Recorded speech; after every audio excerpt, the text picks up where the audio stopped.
इतिहासाकडे दुर्लक्ष करून चालणार नाही. इतिहास वाचल्यानंतर इतिहास आपल्याला काहीतरी शिकवत असतो. त्याचं भान जर आपल्याला वर्तमानामध्ये येणार नसेल तर हातातनं सगळ्या गोष्टी गेल्यानंतर काहीही होणार नाही. ज्या प्रकारचं राजकारण आज देशभरामध्ये सुरू आहे, ज्या प्रकारची न्यायालयीन व्यवस्था सुरू आहे, उद्या मुंबईला हात घालायला वेळ घेणार नाहीत ते. उद्या महाराष्ट्राचे तुकडे करायला, विदर्भाचा तुकडा पाडायला वेळ लावणार नाहीत ते. आणि हे का आज नाही चालू आहे, हे गेले 70 वर्ष सुरू आहे.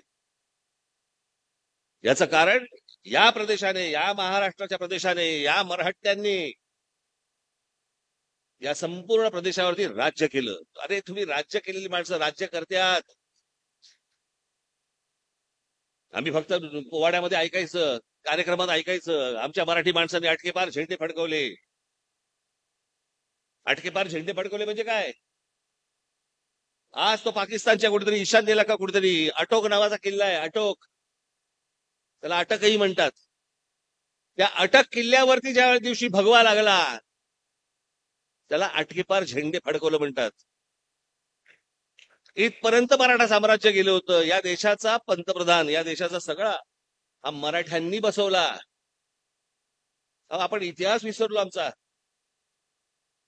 आम्ही आमचं काय होतं हे सगळं गमावून बसलो.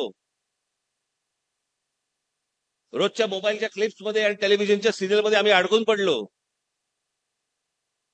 पण आमच्या अवतीभोवतीच्या सगळ्या गोष्टी पोखरल्या जात आहेत याच्यावरती आमचं लक्ष नाहीये, आम्ही बघत नाही आहोत.